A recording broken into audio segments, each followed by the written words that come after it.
The prairie was dry enough to crack a boot sole. Wind moved through the yellow grass in shivers, soft and mean, like it held secrets. The woman on the porch watched it shift, eyes narrowed, a rifle resting across her lap. In the distance, 2 children worked the pump, shoulders small beneath the weight of buckets, half filled with silt and grit. The land was fighting back. Had been for months now. No rain, no mercy, and nothing growing but bones in the dirt. The widow, though she didn't call herself that aloud, counted each day by the creak of the floorboards and the weight of silence at her table. Her husband had been gone 2 years, taken in a raid that left nothing behind but ash and a boot heel. Folks whispered it was Comanche. Others said outlaws dressed like them. But truth never mattered much out here. Death wore whatever face it needed to. Her oldest, a boy nearing manhood too fast, shot glances toward the hills more than he did his chores. He'd picked up the habits of worry like they were part of growing up, fingering the edge of his belt knife, squinting at footprints in soft dirt. The younger child, a girl, still hummed when she worked, still believed in the goodness of people and the fairness of stories. The woman let her believe. It was the last soft thing left in their lives. The sun hung low, fat and orange, when the boy came running, his breath short, boots kicking dust behind him. "Ma," he said, urgent but quiet. "Out by the creek." Buzzards circling something. She stood, no words wasted. The rifle came with her.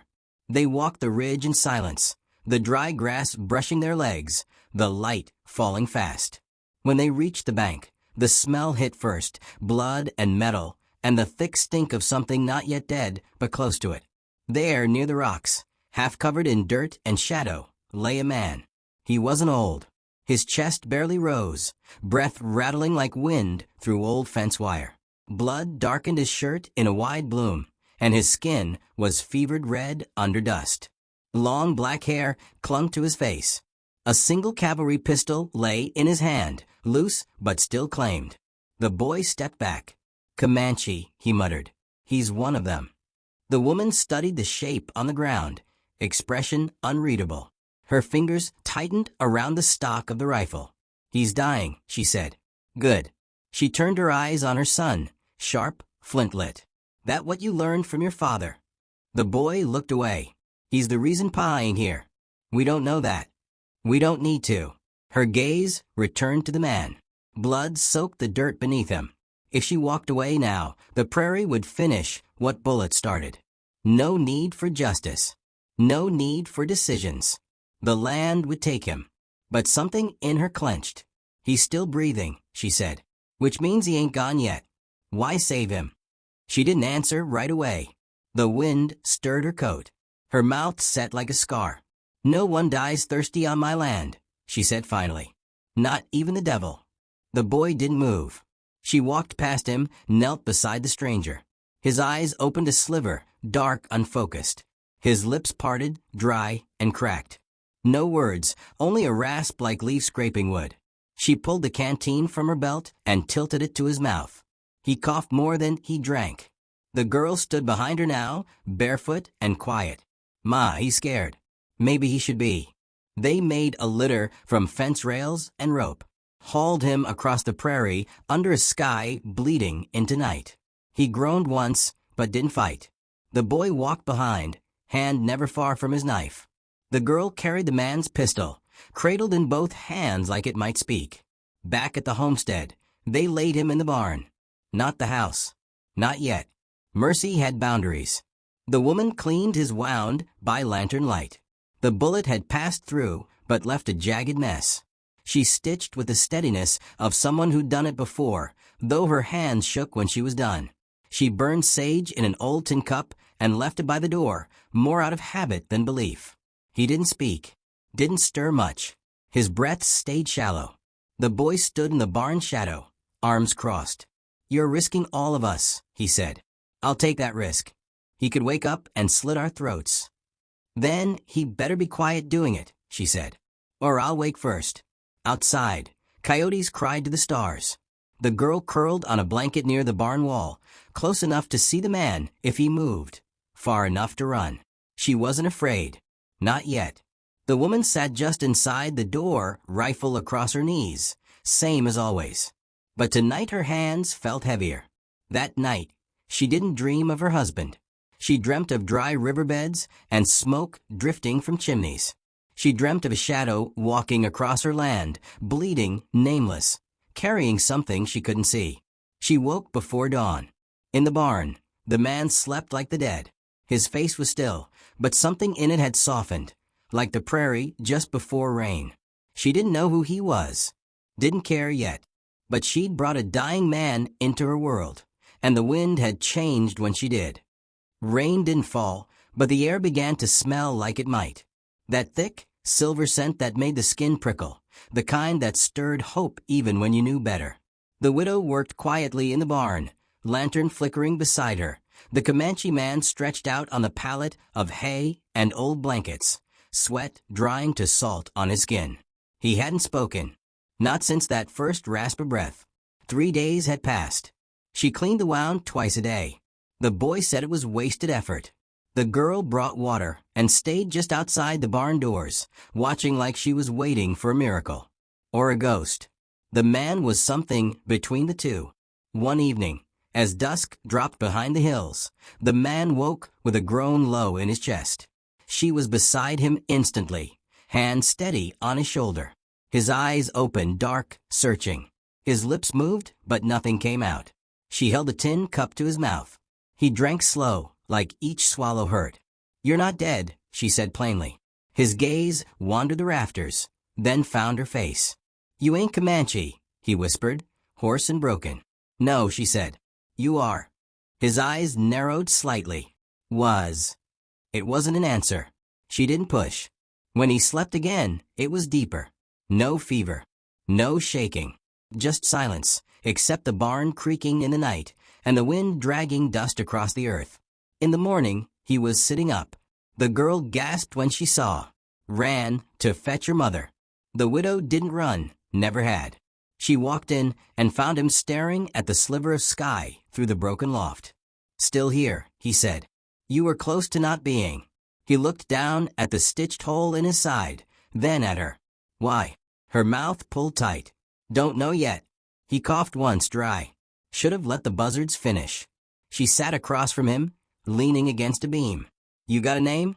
He shook his head once, more like a flinch than an answer. "Got something to call you?" "Not yours to call," he said, voice quiet but firm. She nodded, accepting that. The silence between them wasn't unfriendly, just real, raw, like two trees after a storm, both still standing but half-stripped. The boy didn't speak to him, didn't look at him long, either. He kept busy, sharpening tools that didn't need sharpening, double-checking fence lines, carrying the rifle like it was part of him. The man watched him sometimes, eyes unreadable. Not judging, just knowing. That night, lightning flashed far off to the south. No thunder yet, but the air was full of warnings. The girl sat on the barn step, humming to herself. The man looked at her, then the woman. "She's soft," he said. "She's young. She won't stay that way." "No," the widow said. "She won't." The man stared at the candle between them. "Your husband, he's not here?" He was. "Not anymore." He nodded slowly. "Killed." "Yes." "By Comanche?" "Maybe," she said. "Or men dressed like them. Hard to tell when the fire takes everything." He didn't flinch, just watched her. "Sorry." She shrugged. "Sorry doesn't bring crops up. Or put lead back in a rifle." A quiet passed then, heavy with the kind of understanding you don't get from talking, only from surviving. Later, he slept again. Less restless now. She watched him as the wind picked up outside. The barn rattled. The girl curled up near the wall, the pistol still tucked under the blanket like a totem. The boy stayed in the house. He'd drawn a line in the sand and wasn't ready to step over. The next morning, the man was walking. Not well. He leaned against the beams, hand pressed to his ribs, but upright. She watched him move across the floor, each step deliberate, as if learning the weight of being alive again. "Pain's less," he said. "Good. That means you're healing." "Don't feel like healing." She poured coffee into a chipped tin cup, held it out. "Doesn't matter how it feels. Just happens." He took it, sipped slow. The girl offered him a crust of bread. He thanked her in a low voice. She smiled wide and bright. It was the first time he smiled back, brief, small, but real. In the afternoon, she caught him looking at the barn wall, at the old carving there. Her husband's name, rough and faded, scratched in long ago with a blade. The girl had traced it with chalk. Her way of remembering. He didn't ask, just stared at it for a long time, then looked away. That night, the wind howled harder, and the widow lit a fire in the hearth instead of the stove. He sat in a chair near the edge of the room, posture stiff, as if unsure he belonged there. The boy sat across from him, arms crossed. No words. The man finally spoke. "I didn't raid this place." "No," the boy snapped. "Just happened to fall bleeding a mile from our fence. I was running. From soldiers. Cavalry. They don't care what side you're on. Just what you look like." "Why were they chasing you?" He didn't answer. Instead, he stared into the flames. The widow watched his face carefully. "Because I don't belong anywhere," he said finally. "Not to them. Not to the others.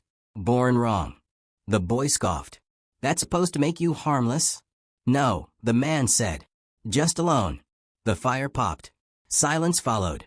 The widow studied him, saw not weakness, but a weariness deeper than the wound. Something frayed, bent too many times, but not broken. She understood that shape. Later, as the fire died down, he stood and made for the door. The widow followed. Outside, the air was charged, full of storm. Lightning painted the sky in brief, wild lines. "You planning to leave?" she asked. "Didn't plan anything." She stepped closer. "If they come looking for you." "They'll kill me. Maybe you too." "Let me worry about that." He looked at her, really looked. "I don't know what you are," he said, "but you ain't like the rest." She didn't answer. Didn't need to. The storm didn't break that night, but it came close. And when morning came, the man was still there, standing beside the broken fence with the younger child, showing her how to lash wire tight. The boy watched from a distance. The widow poured her coffee, hands steadier than they'd been in months. Something had shifted. Not trust. Not yet. But something quieter. Something like breath, returning to a long-abandoned room. The land turned colder. The wind came sharp now, pulling at the corners of the house, slipping under doors like a warning.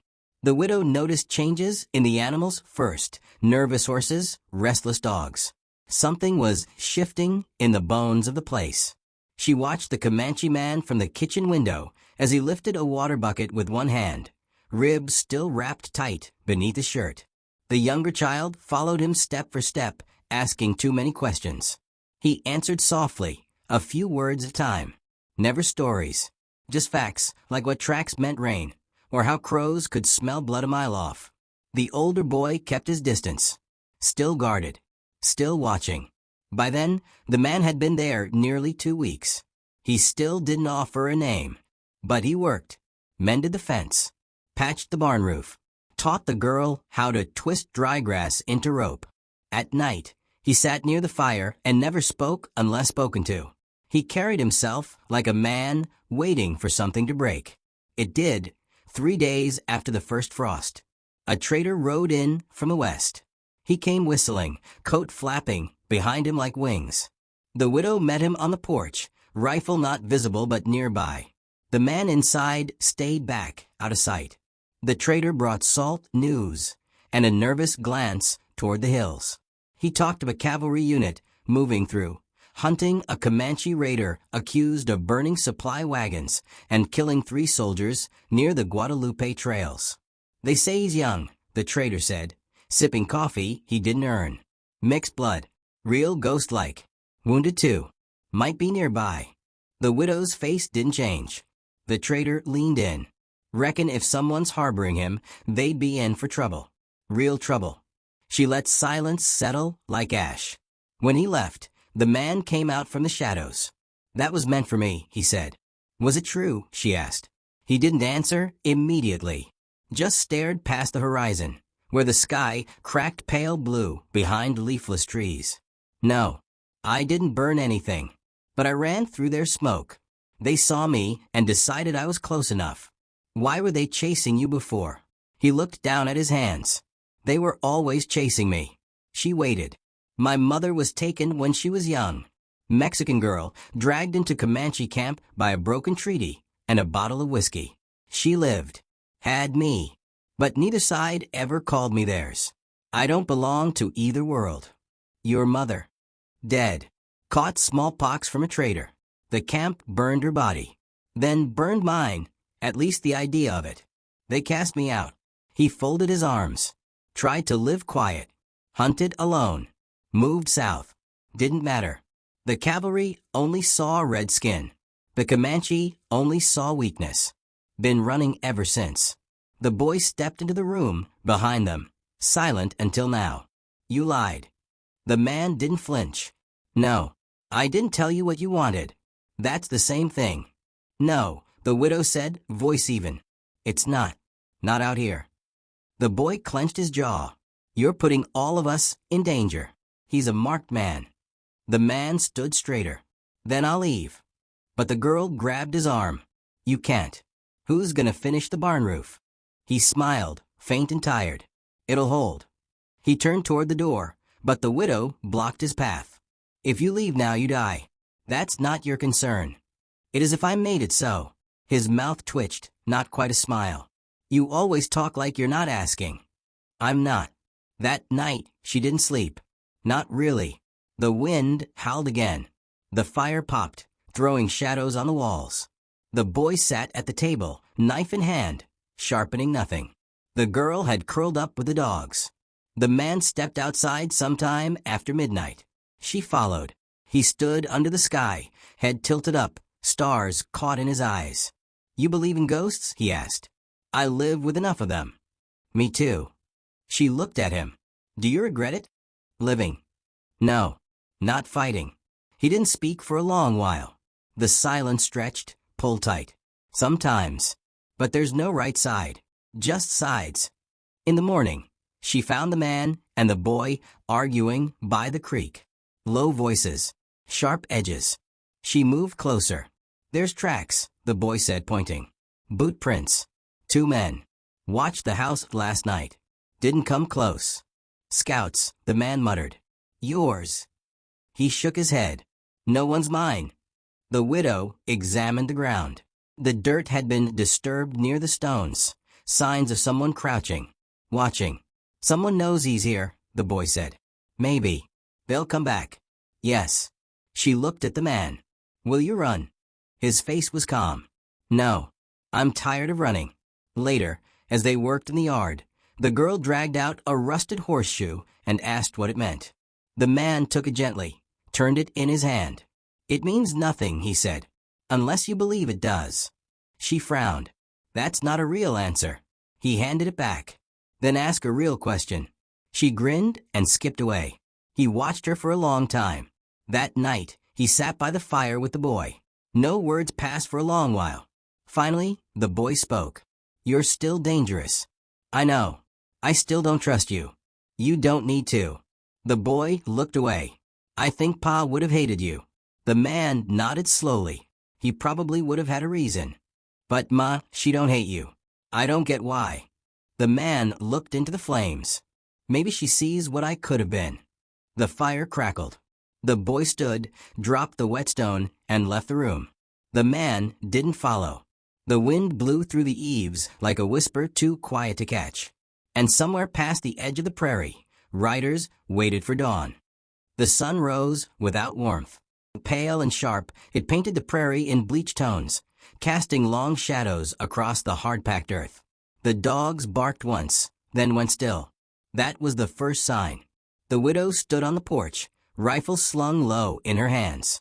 Beside her, the man stepped forward without a word. His coat hung open, bloodstains long faded.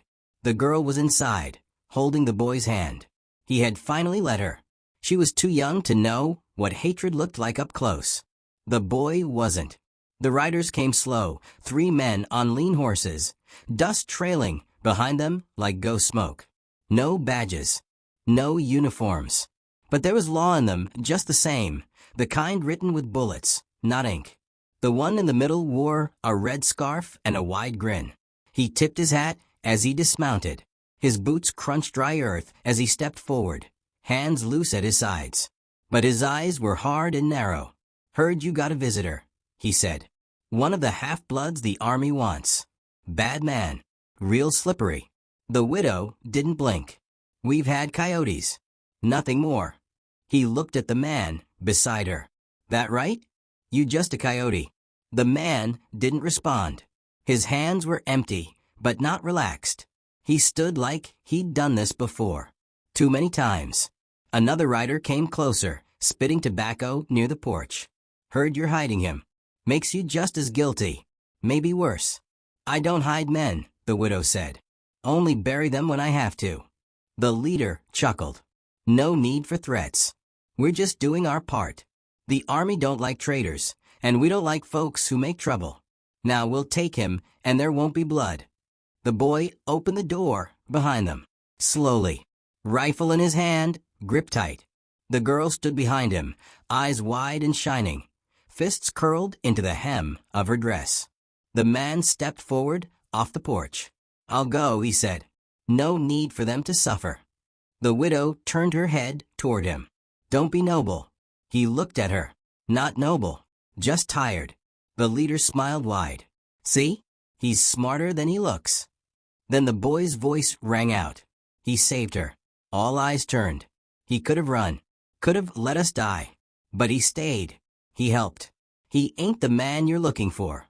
"That's so," the rider said, raising a brow. The boy didn't lower the rifle. "He's family." The man on the porch didn't move. But the woman did. She lifted her rifle in one smooth motion.